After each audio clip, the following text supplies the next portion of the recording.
چې په تیغ د جفا تا کړم نیم نیم زه چې په تیغ د جفا تا کړم نیم نیم زه لکه پاتې په دنیا شوم یتیم زه او څومره شرف چې په مخلوق تا ماله راکړو دومره هم خالقه نو مازیم زه زړه مې یو څه راته وایي ذهن بل څه یو وجود کې شومه دوه ځایه تقسیم زه او نور همه جهان په زړونو کې ځای راکړو نور همه جهان په زړونو کې ځای راکړو خو یو تا تر مرګه نه کړمه تسلیم زه مننه نور همه جهان په زړونو کې ځای راکړو خو یو تا تر مرګه نه کړمه تسلیم زه او چې اشنا را باندې چارې د مرګ وکړې څه به وکړمه ګیله د خپل غلیم زه او ستا خبر راته راوړي شکل احساسه ستا خبر راته راوړي شکل احساسه مینتبار یمه دا ځکه د نسیم زه زه ستا په عشق کې مخصور یم او مخصور به یمه ښکلې به تا پسې رنځور یم او رنځور به یمه زمونږ لیک په د تقدیر چرته بدل شي که نه پیداره به مزدور یم او مزدور به یمه د دار په سر به هم زه ستا د نامې ورد کومه د دار په سر به هم زه ستا د نامې ورد کومه زه هم په خوی لکه منصور یم او منصور به یمه زه ستا شرابو ته ساقي هډو اړتیا نه لرم زه خو په خپله یو سرور یم او سرور به یمه او ځکه په ښکلو پسې ګرځم شکل احساسه د خپل زړګي ځان کې جذبه ده جب خان کا را پیدا پوښتونه ځان کې جذبه ده جب خان کا را پیدا پوښتونه شم و حافظ دی د تورسرو د حیا پوښتونه او دلته چې کم یو زورور هم د ډس چل زده کوي ته به اسان یې چې راځي اول په تا پوښتونه مهرباني دلته چې کم یو زورور هم د ډس چل زده کوي ته به اسان یې چې راځي اول په تا پوښتونه او شیر عالم خان شاه د ګستاخو سینې بیا وسیره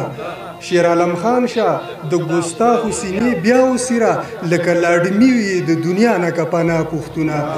مهرباني یو دغه کلام در سره شریکوم چې وایي زما د چا یاد نه پاتې کیږي وایي زما د چا یاد نه پاتې کیږي نیمه شپه د نامراد نه پاتې کیږي او ستا چې لاس د غلامۍ زنځیر کې گیر شو ستا به ذهن هم آزاد نه پاتې کیږي مهرباني ستا چې لاس د غلامۍ زنځیر کې گیر شو ستا په ذهن هم آزاد نه پاتې کیږي او په دې کلي کې یو څو داسې سړي دي چې د دوی نه به آباد نه پاتې کیږي مهرباني په دې کلي کې یو څو داسې سړي دي چې د دوی نه به آباد نه پاتې کیږي او په جیداد باندې سړی وجل منمه په جیداد باندې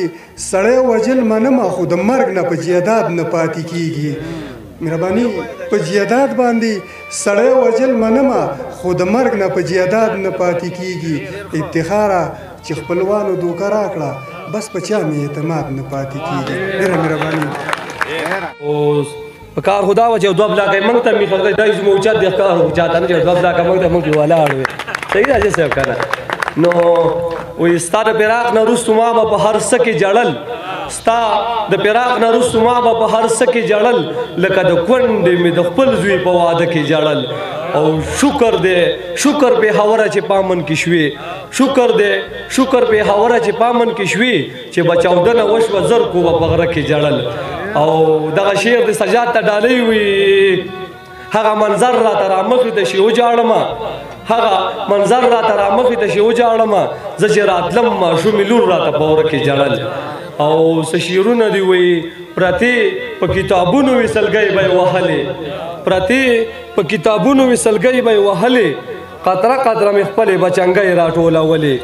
او مکتب ته تلل څه کوپر نه دی مه کوه ظالمه